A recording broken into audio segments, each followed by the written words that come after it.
good. It is good to be back in Pennsylvania. It is good to be back in Pittsburg. I love Pittsburg. You know, I love the people of Pittsburg. I love the food in Pittsburg. I don't usually do this, but this is a little bit of a Yelp rating.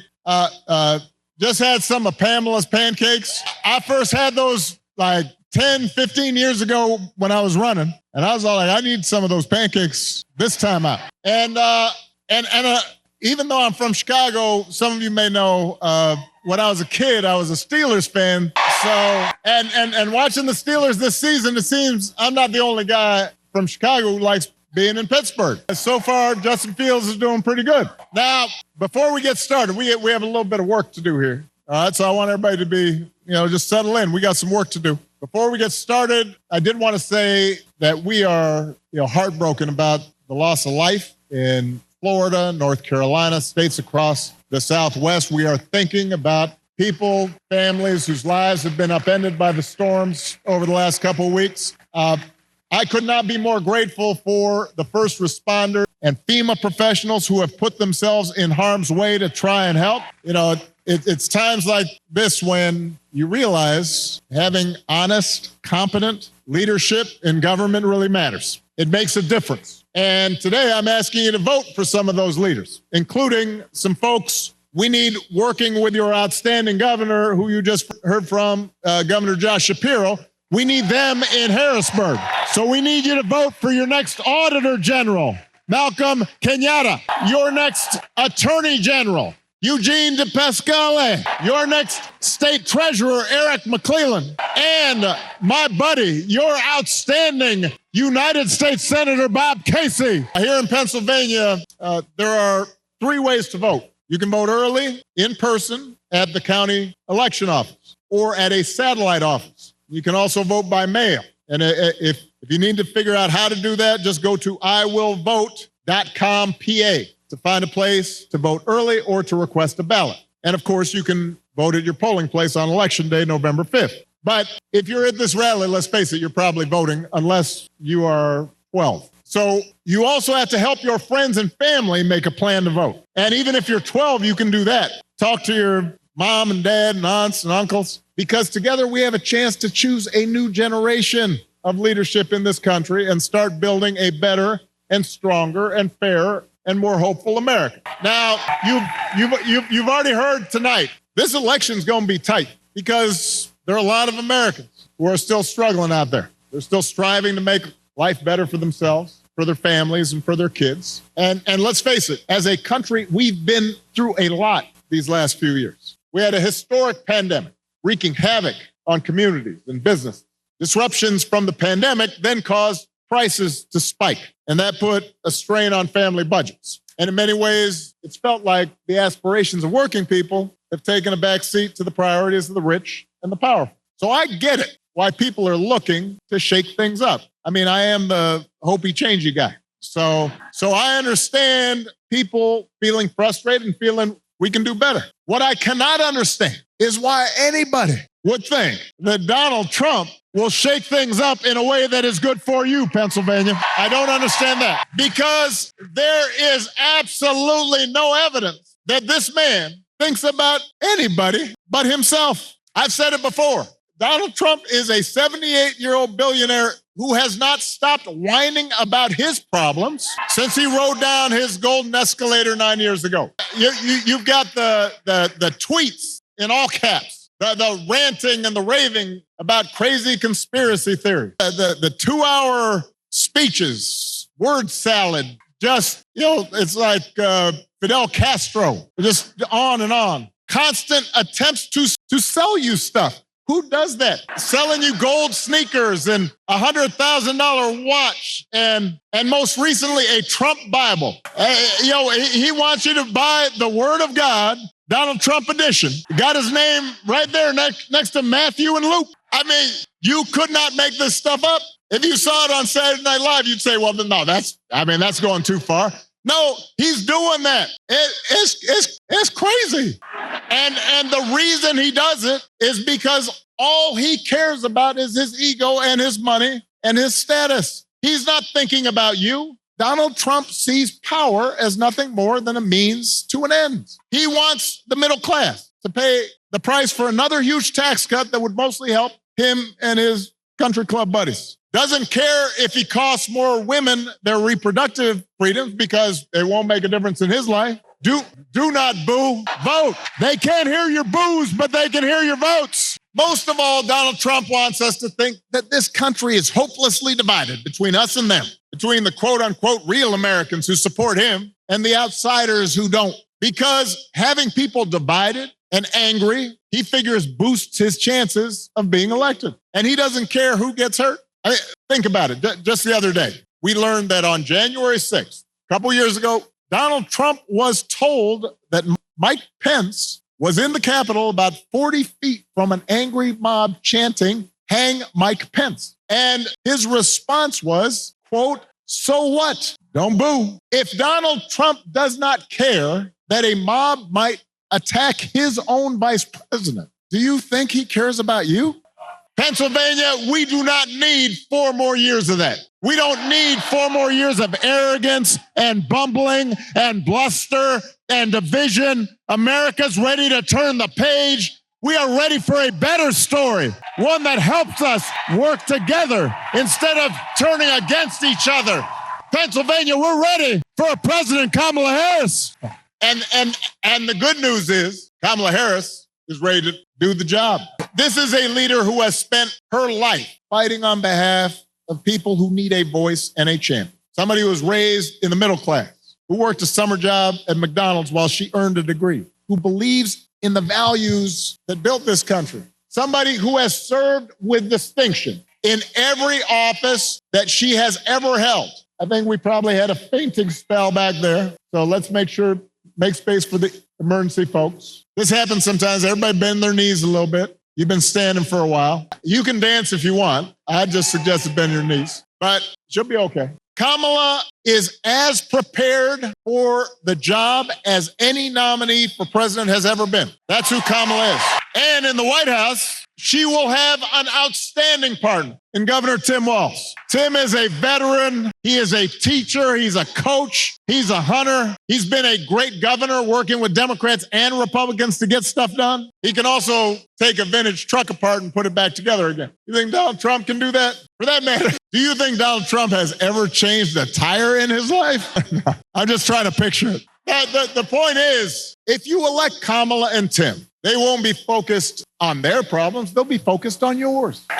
They understand that too many folks here in Pennsylvania and across the country are struggling to pay the bills. Even though wages are steadily growing and inflation is finally slowing, the price of everything from healthcare to housing to groceries, it's still too high. And that takes a real bite out of paychecks. It hurts. So the question is, who's really going to do something about it? That's what you should be asking yourself. Now, Donald Trump's plan is to do what he did last time, which was give another massive tax cut to billionaires and big corporations. And then, don't boo, I'm going to break you of this habit. And the reason some people think, wow, I don't know, I remember that economy when he first came in being pretty good. Yeah, it was pretty good because it was my economy. We had 75 straight months of job growth that I handed over to him. It wasn't something he did.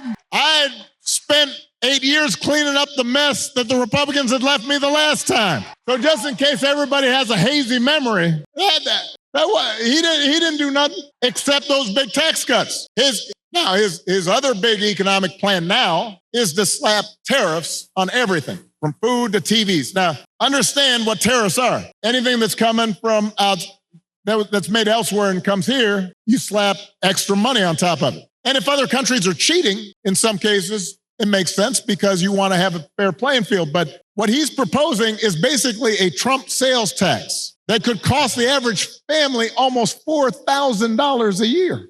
So if you're concerned about higher prices, that is not the way to get lower prices. That's going to come out of your pockets. You think prices are high now? Donald Trump's message basically is, you ain't seen nothing yet. All right, so that's as far as you can tell, that's his plan, right? Because it's not written down anywhere. when it comes to health care, you heard it in the debate. Donald Trump's got one answer, ending the Affordable Care Act that 45 million people rely on.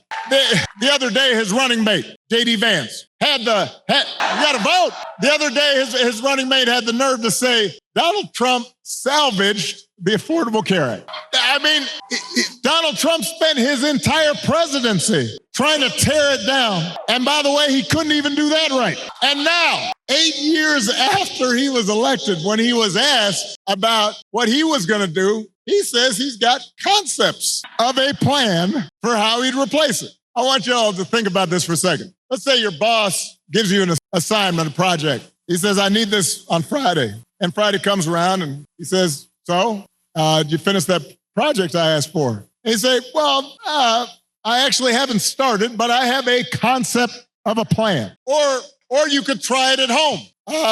Honey, did you do the dishes? I have a concept of a plan to do the dishes. How's that going to go over? If it wouldn't work for you, why in the heck should it work for the President of the United States? But the good news is, Kamala Harris, she doesn't have concepts for a plan. She has an actual plan to make your life better, to bring down the cost of things like groceries. She'll go after corporations that are jacking up prices, just like she went after big banks and for-profit colleges when she was an attorney general in California. And believe me, when she does, nobody's going to want to stand in her way. I remember after the home mortgage crisis, Kamala pushed me and my administration harder than any other attorney general in the country to make sure homeowners got a fair settlement. It did not matter that she was pushing a Democratic administration. She was not going to let anybody stop her from winning as much relief as possible for the families who deserved it. And because of the work she did, those families got billions more than they would have otherwise got.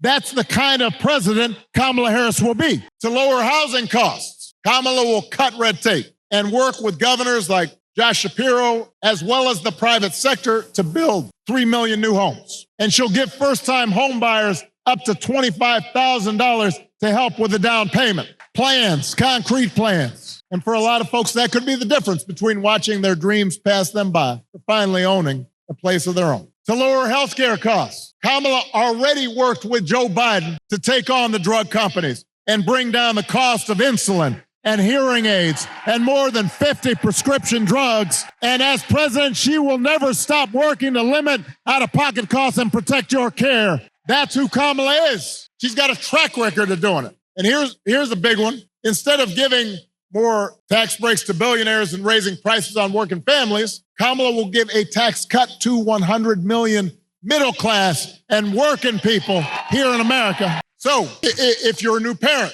you could qualify for a $6,000 tax credit during the first year of your child's life. Because I don't have to tell a lot of you, raising kids is hard. And she wants to make it easier to afford stuff like a crib or a car seat or diapers. I remember buying diapers. I remember the first time I went in the store right after Malia was born. I was like, what? That's how much diapers cost? I remember changing diapers. You think Donald Trump ever changed a diaper?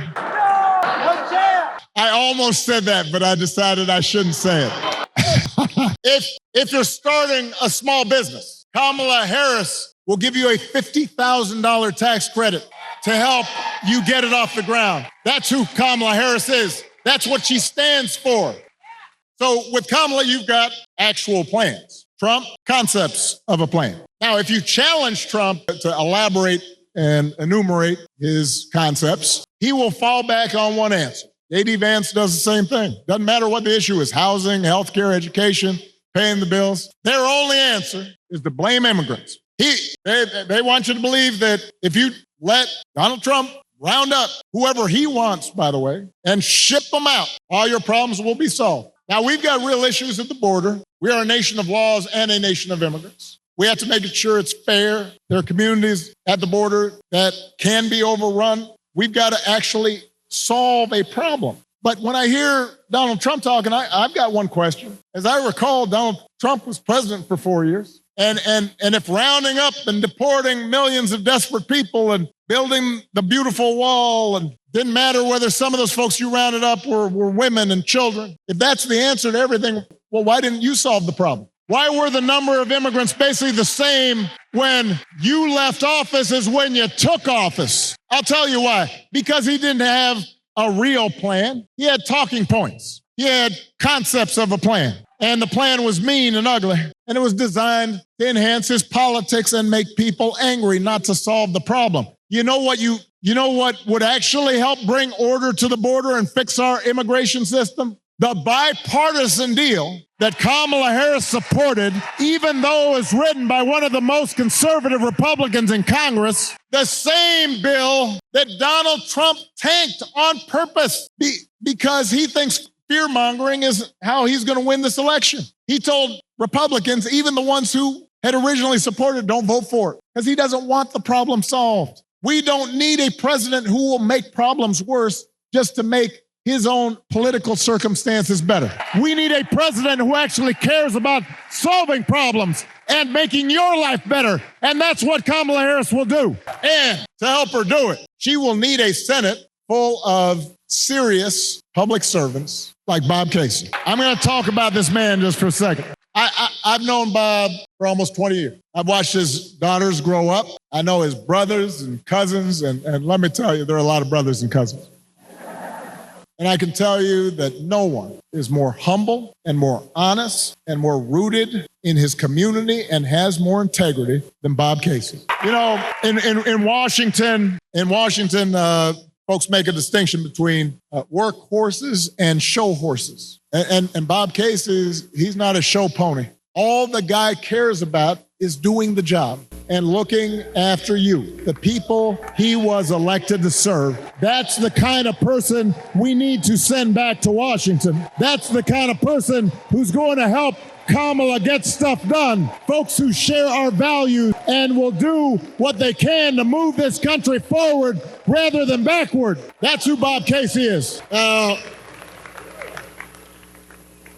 One of those values is freedom. And during election time, there are a lot of flags and there's a lot of talk about freedom. So let me talk about that just for a second, because I don't think we've ever had an election with candidates who understand freedom more differently. For Donald Trump and his cronies, freedom means that the powerful can do whatever they please. Fire workers for trying to organize a union, dodge paying their fair share of taxes, try to throw out your votes when they lose an election, control what women can and can't do with their bodies. In other words, for Trump, freedom is getting away with stuff. It's like he said in the middle of the pandemic, I don't take any responsibility at all. People were dying. I don't take any responsibility at all. Not sure any other president has ever uttered that statement. We have a broader idea of freedom. We believe in the freedom to provide for our families if we're willing to work, the freedom to breathe clean air and drink clean water and send our kids to school without worrying if they come home. It's time to grow your... True freedom gives each of us the right to make decisions about our own life, how we worship, who we marry, what our family looks like. And real freedom also means that we're going to disagree on how each of us should live our lives. And we have to respect other people's views on these issues. You know, I've always said there are good people of conscience on both sides of the abortion divide. I respect anyone whose faith tells them that it isn't something they support. But if we believe in freedom, then we should at least agree that such a deeply personal decision should be made by the woman whose body is involved and not by politicians. And it has been fascinating to watch Donald Trump just tie himself into a pretzel on this issue. I mean, when he ran for president the first time, he said he would support punishing women who got an abortion. That's what he said. Thank you. Now, well, a couple of weeks ago, what did he say? He said, don't worry, women, I'll be your protector. I'll tell you how he protected you. He handpicked 3 of the Supreme Court justices who overturned Roe versus Wade. Went out there and bragged about it. And now there are Trump abortion bans in 20 states, many of them with no exception for rape or incest. And when he's asked about it, he says, well, everybody wanted it this way. Really? He thinks women want to have to drive hundreds of miles to find a doctor who can help them? Does he think doctors want to choose between letting a woman die or going to jail for giving her the life-saving care that she needs? That is not something people chose. Now, Donald Trump may be confused about that issue, but let's not be confused. Let's be clear about what's at stake here. If you send Bob Casey back to the Senate, he'll vote to restore reproductive freedom that women had for nearly 50 years. And if Congress passes that bill, Kamala Harris will sign it into law because they understand that freedom is about being able to make the right choice for ourselves and our families. It's about recognizing that other people have the freedom to make their own choices, even if they're different from ours. And it's an example of how, at the end of the day, this election isn't just about policies. It's about values. It's about who we are and how we treat each other. And the example we want to set for our children and for their children. And it's about character. You know, some of you know that when I was growing up, I didn't have a father in the house, but I did have plenty of people around me, stepfather, grandparents, teachers, coaches, most of all my mom, who taught me the difference between right and wrong, who showed me what it meant to have integrity and to be honest and to be responsible and to work hard and to treat other people like we wanted them to treat us. And I had a bunch of role models out there who helped raise me to become a man, and I made mistakes, and sometimes I didn't live up to those values that had been taught the way I should have, and I was checked and I was corrected, and I internalized those values, and I tried to live up to them. And I suspect most of you grew up the same way. And that process of trying to live out your best self, trying to live out your values, that doesn't stop after the age of 20 or 21. It keeps going. And as I got older, I continued to benefit from friends like Bob Casey and Josh Shapiro and others who would reinforce those values and who I didn't want to disappoint. And obviously my wife and my daughters, you know, who I want to make sure, Malia and Sasha are watching. I want to make sure that I don't disappoint them and that I'm passing on these values to them. You know, and here in Pittsburgh, I'm thinking about another example.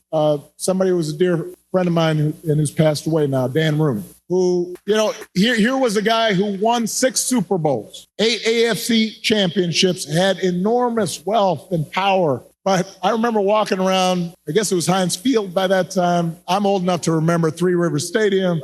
Now I know it's something else. But Dan knew the name of every single person in the Steelers organization. You know, we'd pass by a custodian and he'd say, "Hey, Jimmy, how you doing? How's the family?" All the front office staff, he cared about them. He used his influence to get more black and brown head coaches hired in the NFL. He gave back to his community. He was known for his integrity. He helped support the peace process in Northern Ireland, became my ambassador to Ireland, and continued to help encourage people who were so far apart to come together. He had character. That's what I think about so much these days, because it's so different from what we see out of the Republican nominee. And it's been one of the most disturbing aspects of this election season about Trump's rise in politics, is how we seem to have set aside the values that people like Dan stood for and Bob stood for and that I was taught. And those didn't used to be Republican Democratic values. I mean, it used to be we'd have arguments about tax policy or foreign policy, but we didn't have arguments about whether you should tell the truth or not. We didn't make excuses for people who just violated basic norms of treating people fairly and with respect. I mean, just last week, I talked about this. We had one of the deadliest hurricanes in American history. The beautiful town of Asheville, North Carolina, one of my favorite places in the country. Spent time there, amazing people, devastated, hundreds of people killed. And President Biden and Vice President Harris were down there meeting with local officials and comforting families, asking how they could help. And Donald Trump at a rally just started making up stories about the Biden administration withholding aid from Republican areas and siphoning off aid to give to undocumented immigrants. Just made the stuff up. Everybody knew it wasn't true. Even local Republicans said it was not true. And now the people of Florida are dealing with another devastating storm. And I want you to watch what happens over the next few days, just like the last time. You're going to have leaders who try to help, and then you have a guy who will just lie about it to score political points, and this has consequences because people are afraid and they've lost everything, and now they're trying to figure out, how do I apply for help? And some of them may be discouraged from getting the help they need. The idea of intentionally trying to deceive people in their most desperate and vulnerable moments. And my question is, when did that become okay? I'm not looking for applause right now. I want to ask Republicans out there, people who are conservative, who didn't vote for me, who didn't agree with me. I had friends who disagreed with me on every issue.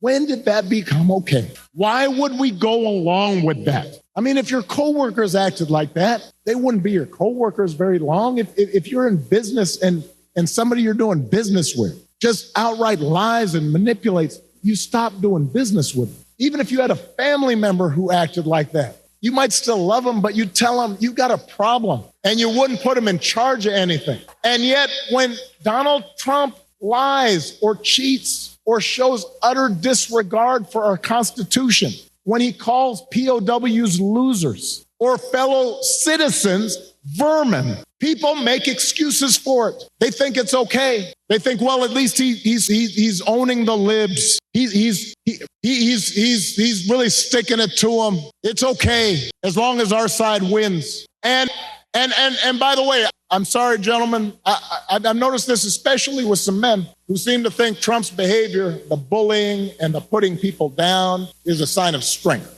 And I am here to tell you that is not what real strength is. It never has been.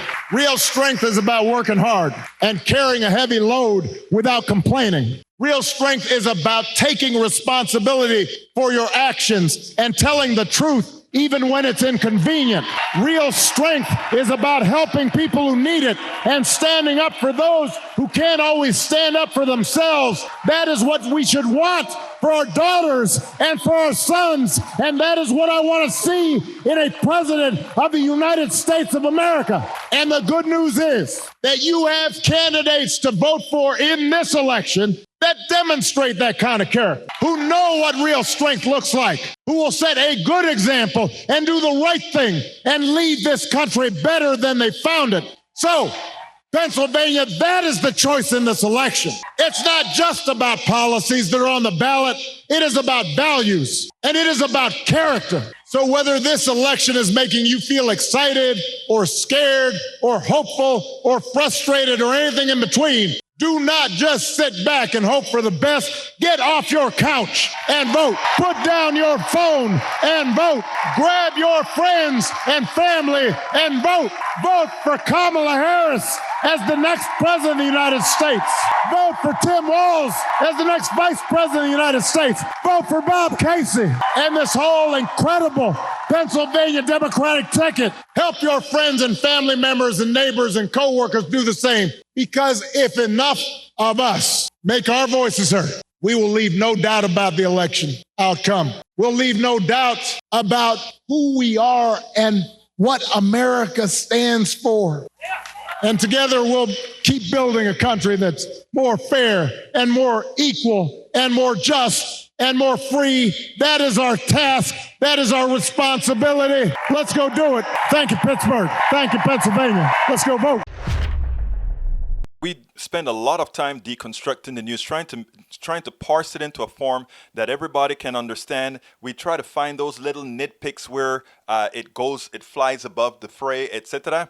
If you really like these videos that we do, I want to ask a big favor. Please go ahead. Number one, subscribe to our channel. And number two, please join if you can. Thank you so kindly for watching. Keep watching. Please remember to share. We must populate the entire internet with our progressive message, a message that we know is what most Americans say that they want. So help us, please join.